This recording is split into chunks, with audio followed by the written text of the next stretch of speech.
Fasten your seatbelts for the realest Eagles and Sixers YouTuber! One who plays no clickbait and gets to the point! The myth, the legend, Nicky Stees! On the My Channel, you know the deal. Yo, boy, always keeps things real. I'm simply statue think they slate, dropping unrealistic mad 2K takes for the kick. Even though cats like that get views closer to the millie, never hear me preach, flip on to Philly. Avoid you watching the Eagles all the way through to early 22. Authentic talk, forget what others do. Come to my channel, you know the deal. Yo, boy, always keeps things real. The 24/7, 365 way. Sports content for the reals that feel the day.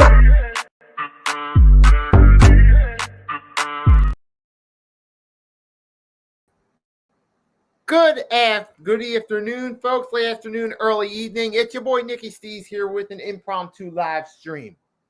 On this one, folks, I'm going to talk about the Eagles and Browns preseason game. As I was getting prepared for the 3-Point Blitz, episode 22, tomorrow at 11:30 a.m. Eastern Standard Time, I started getting caught up looking at the Eagles, and I decided, you know what? Maybe I'll do a separate stream for that. Do an impromptu John on the Hardcore Sports Network and Nicky Stees channel, and throw the Hardcore Sports Network Facebook page on there. Why not? So we'll do that. Come on here and get my thoughts off that way. So that's the story behind this impromptu stream. We here are going to do a quick recap. We out here about a half hour or so. Not going to be here too long because the Hardcore Sports Network, folks, we got some other streams coming up. If you're a fan of the Phillies at 6 p.m. Eastern Standard Time, we got Phillies Talk and Recap coming up on the network. For all the wrestling fans of Monday Night Raw, there's going to be live streams, reactions to tonight's episode on the network as well. That's going down around 8 p.m. So the Hardcore Sports Network's got content coming up for these upcoming hours. Today, we had Cool Cat Mitch podcast was on a little bit earlier. You had those guys. And now, to right now, so that's what you got right here. You got This Week in Phillies Baseball coming up. So we got that. But now here we are talking about the Eagles-Browns. Now for this game itself, though, the main highlights from this one were the defensive rookies for the Philadelphia Eagles shining in this one. Andrew Mukuba and Jahid Campbell were the two that mainly shined in the first half during their playing time. You had Drew Mukuba had a nice pick six that returned to the house. And he also recovered a fumble on a Dylan Gabriel botched snap. So he recorded 2 turnovers, and that was about 8 minutes of play in that game. So we got to see Drew Mukuba splash some potential in this matchup, which is good, something that you want.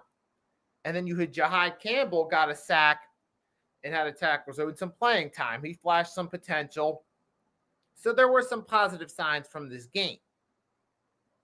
We at least had that going on from it.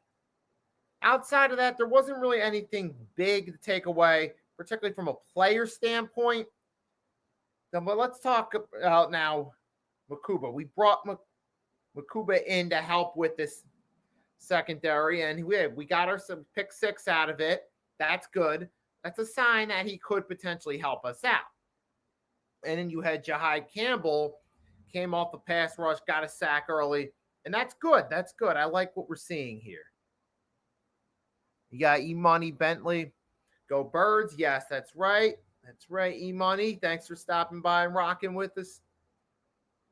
And we got that right there. But we saw Jahid Campbell. He flashed his potential. What he did at Alabama. He got to the quarterback, found the hole, and made a play. Now, granted, while this is a preseason game, and to be fair, the level of competition is different, though, but here, he give him credit. He made the play. He knew what he was doing. And in Mukuba's case, particularly with the one thing that stood out most is ball awareness. He showed awareness of where the ball was at all times. First with the interception, particularly, though, with the fumble, because he wasn't even initially supposed to be playing an integral role in the play. It just happened that his name, Dylan Gabriel, fumbled the snap. Mukuba, who's initially back in the secondary, noticed it. He came running up and saw the opportunity to recover a fumble for his team, and he did that. So that showed great football awareness right there and adaptation. which is a trait you need. You build from it, obviously, for anyone. Anyone who played football knows you got to think on the fly and be able to make decisions fast. With that, well, I like what we saw there. That and that pick six was a nice play as well. I'm looking forward to seeing more what we have from Drew Mukuba. I'm hoping he gets some playing time against the Jets, see what he can do. Same with Jahai Campbell. That was good right there. Now, so you guys saw the other subject I want to talk about. That's going to be Kelee Ringo. I'm not really going to get too in depth with that. I'm going to talk about that in a little bit. We didn't see him much really in the game against the Browns, but we saw in joint practice. He got torched. Don't be surprised if he ends up getting cut sometime before the season starts. Don't be surprised because it's not looking good at all right there for Kelee Ringo. The fact that he got burnt in joint practice and didn't play and didn't even play, that's embarrassing. But yeah, so I wouldn't be surprised. But that's also a big story because the subject is who's going to be the number 2 guy in that room. Is it going to be him or Dory Jackson? At this point, all signs are signaling to it's going to be a Dory Jackson, the number 2 cornerback. But I'm not really. So because he has more experience, which that's not good, Ring. So that's right there. And we did see Azeez Ojulari got a sack in 2. He got in on the action, but there's some signs indicating he might not make the roster, but I don't know. We'll see on that.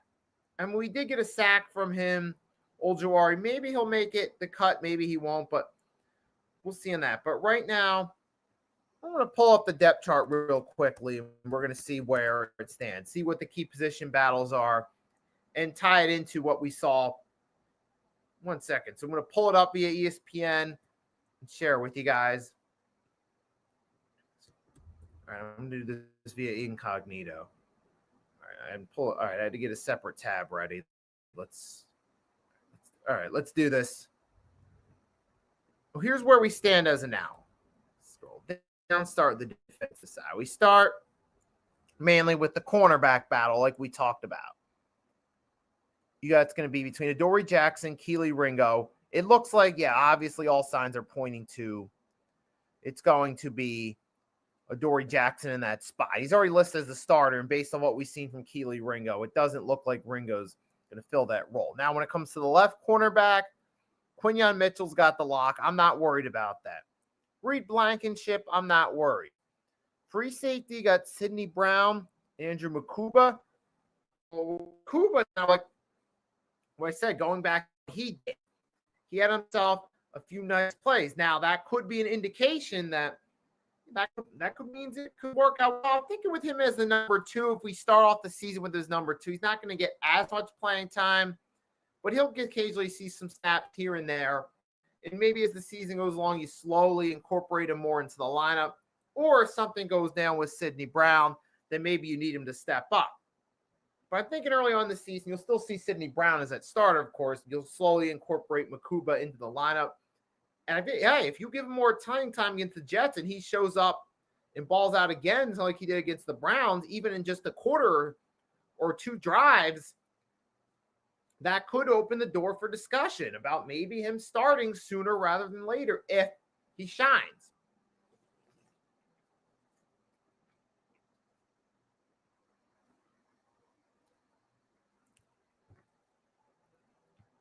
But that's it. But so one battle there, you got Jahai Campbell. He's behind Zach Bond, the depth chart. He'll slowly start to get introduced. But another interesting with Nakobe Dean and Jeremiah Trotter Jr. Now, Trotter Jr. went in there. He had statistically a solid game. He had about, 5 or 6 tackles in that game with the playing time he got. Trotter Jr. has been one of the consistently better preseason stat guys in this one. And that's, that kind of leans toward he's going to get some playing time during the regular season. Will he necessarily dominate, lead the way? No, because he's behind Zach Bond. And furthermore, Trotter Jr. hasn't proven himself to be a true starter. He's proven that he deserves a spot on the roster, but he hasn't done anything yet. He didn't do anything his rookie year to convince me that, oh, he's the guy.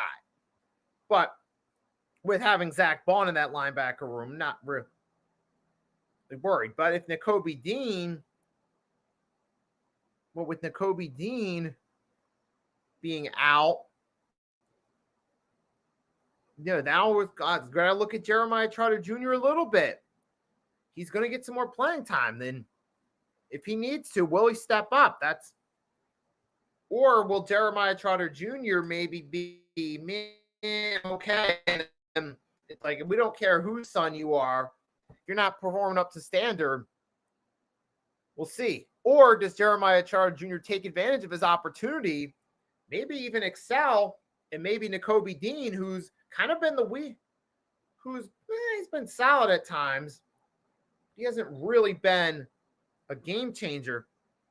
Maybe eventually Trotter Jr. gets the opportunity. But another one I'm a little concerned is Jordan Davis. I haven't really seen Jordan Davis live up to his potential yet. We all know Jalen Carter last year took a big step up. He's going to be that guy on that defensive line for sure.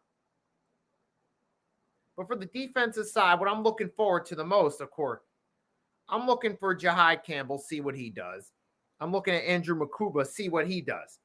Where do these guys go next? We saw some flashes from them in the preseason game, but where do they go from here? Now, the rest of the team, but as far as the rest of the team goes, the offense, I didn't see anything from the offense. You had Dorian Thompson-Robinson, who ironically we acquired with the trade where we swapped backups from Pickett. I didn't see anything from him that impressed me at all.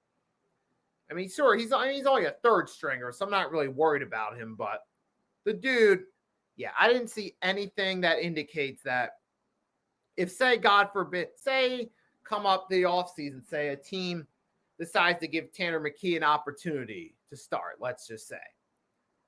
Like some say 2026 offseason, a team desperate for a QB that's not in position to land the top prospect decides to give Tanner McKee a try and give him some money, then I don't see anything from Robinson Smith Thompson Robinson, excuse me. I didn't see anything from Thompson Robinson that indicated, okay, maybe he could be a backup a year or two from now. I don't see that at all. I just see a guy who's there to fill a spot on a roster. And even the running backs, I was not impressed at all by the running backs. Running backs were just kind of, they didn't do anything. I didn't see any spectacular plays. I didn't see anything that caught my eye like, oh, this guy could be a good number 2, or, oh, maybe this guy could get some playing time. I wasn't really impressed by this.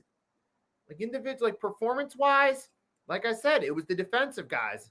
It was Mukuba and Campbell. Those were the only two guys I really saw that really did anything significant. And even to some extent, Trotter Jr. flashed some potential to be a decent guy for us during the regular season. We got to remember with Trotter Jr., his statistical performance, this is coming against backup guys. So that doesn't necessarily equate to him being a starter, but it does give a sign of, okay, he at least could worthy of a spot on the roster. But before I go, I do want to talk about, even though it's not on the title, let's talk about the trade that happened yesterday, because now the wide receiver room's a little bit crowded now. So we did a trade with the Houston Texans yesterday. We got our guy, so we got another wide receiver in the room. We got John Mechie from the Houston Texans. And here during his time with the Texans, he was a decent guy in that decent slot guy there. But now you got to wonder, though, with the wide receiver room now, you got A.J. Smitty. We know they're number 1 and 2. You got Jahan Dotson, who did have that one big catch in the Super Bowl. So we know if utilized in the offense, he can contribute when utilized. And now you got another guy, John Mechie, being brought in here. And then Johnny Wilson. So you're wondering, 5 receivers, what are the Eagles doing here? Are they bringing him, John Mechie, in the event that, are they not fully sold on Johnny Wilson? Are they bringing in John Mechie there? Or are they just bringing him as a veteran? fill a spot? Are they going to have a little bit of a competition because they're not sure? And I'm just kind of curious. It's kind of hard to figure out where they're going with this because there's so much depth on that wide receiver roster now. I feel confused. I'm a little confused with this. I'm sure maybe some of you guys are too, because this is a very peculiar move that's got me more questions than answers. Because I'm sitting here just thinking, I'm trying to ponder. I'm coming up with more questions. I'm questioning. Are they bringing him in? Are they going to use Johnny Wilson on the practice squad for a bit? Are they just bringing in a guy for depth? Are they bringing in John Mechie to eventually replace Johnny Wilson as the not Johnny Wilson, Jahan Dotson is the number 3 guy? Is Johnny Wilson going to be utilized more as, I don't know. I'm really trying to figure this one out right here. So I'm thinking about it. Seems very odd. I mean, John Mechie is throughout his 4 seasons had 40 receptions for 412 yards. And, he has had that story. He overcame leukemia, so he's got that cancer survivor story. And he's a decent slot guy. He's a guy you can utilize from time to time.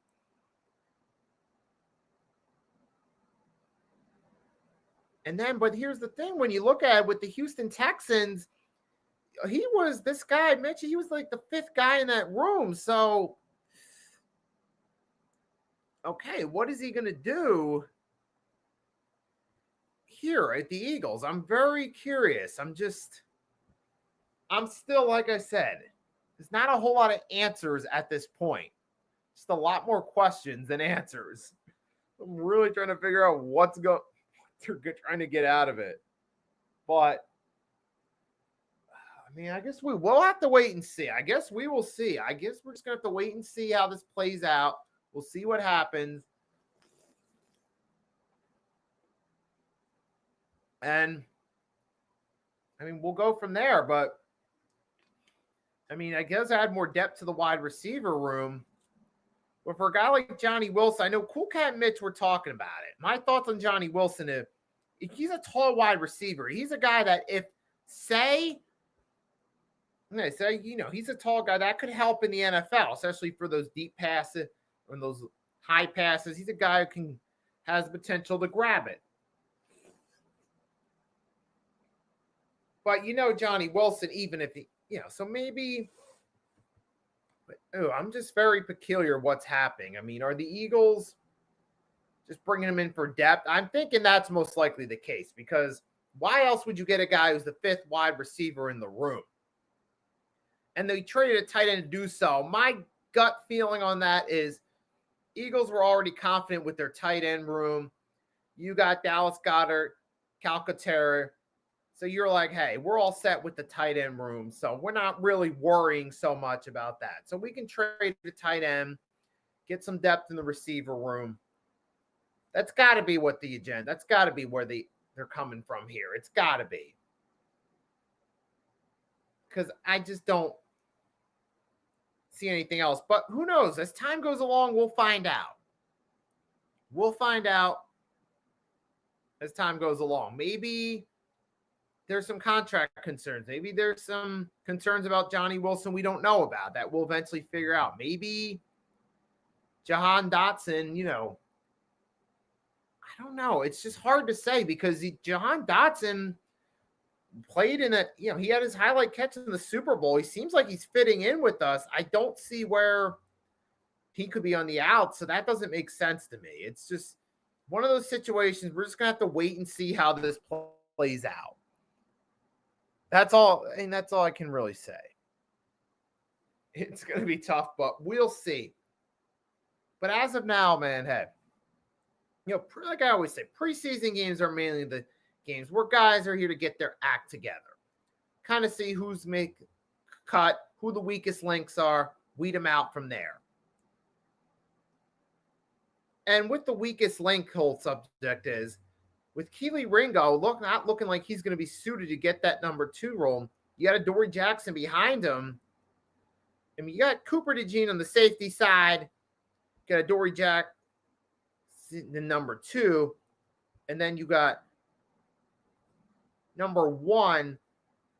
Of course, we got Quinyon Mitchell on the left side, but I don't know. Is there any quarterback free agents? I'm trying to think. Any free agent quarterbacks that maybe we could bring in the room? I'm going to look it up right now. See who's a free agent right now currently. Oh, we do have Asante Samuel Jr. still a free agent. As of right now, maybe there's a possibility we could bring him in. I don't know what you guys think. I'm going to put up a poll question, I think, on my community tab now that I think about it. Because Asante Samuel Jr., I mean, his dad has the right, he's connected to the right person. Asante Samuel Sr. was with us for a few years. He had a solid run as an Eagle for the time it lasted. And you got Byron Murphy. You got Carlton Davis. They're guys that, I mean, I'll have to put up a poll question. I think I'm going to do that as soon as I'm done. I'm going to put up a poll question both on my community tab and Twitter when we're done with this thing in a few minutes. Who do you think maybe the Eagles should go get? I'm leaning toward Asante Samuel Jr. I mean, we already got Jeremiah Trotter Jr. here. Now, granted, with Trotter Sr. has more ties to the Eagles than a Samuel Sr., but still, with that being said, I mean, being that we've seen one guy, son, who seems to be the right fit for the Eagles, maybe an Asante Samuel Jr. could be the direction. If you feel like you need to bring in another guy, maybe, especially being that he's still young, that's a possible option. But it is more of a realistic option too. Not saying it's actually going to happen, but it's something that could happen. We could maybe consider it, maybe go for it. Could be something I could potentially see.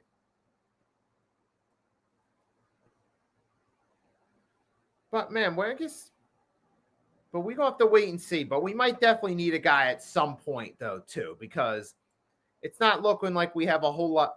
It's not looking like Adoree Jackson is the number 2 guy.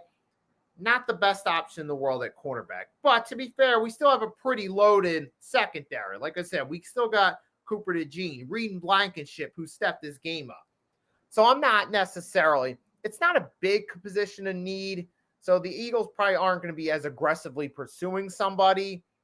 So I wouldn't be surprised if we don't make a big move there. But we just got to wait and see what happens. I'm just saying, I think if we were to go for somebody, maybe a guy like Asante Samuel Sr., especially seeing with what's happening with Kelee Ringo, I wouldn't be surprised if Kelee Ringo ends up getting cut. But hey, we're just going to have to wait and see how this all plays out, though. But hey, preseason games are preseason games. It truly matters come regular season time. Week 1, we take the field against the Dallas Cowboys. We got one more preseason game standing in the way versus the New York Football Jets, to continue our preseason tradition of rounding out with the Jets. We will see what happens there. I mean, I personally would like to see the starters get just a little bit of playing time to shake off the rust and try to get the chemistry up for week 1 against the Cowboys. But realistically, I've accepted the fact it's probably not going to happen. Realistically, maybe Tanner McKee gets some playing time. Maybe they go with Dorian Robinson again, which I'm not a fan of his game. Maybe Kyle McCord gets some playing time. We're going to have to wait and see. Or maybe now, I think now that you got John Mitchie in there, you got to give him some playing time to get adjusted to the offense. Just something for this final preseason game.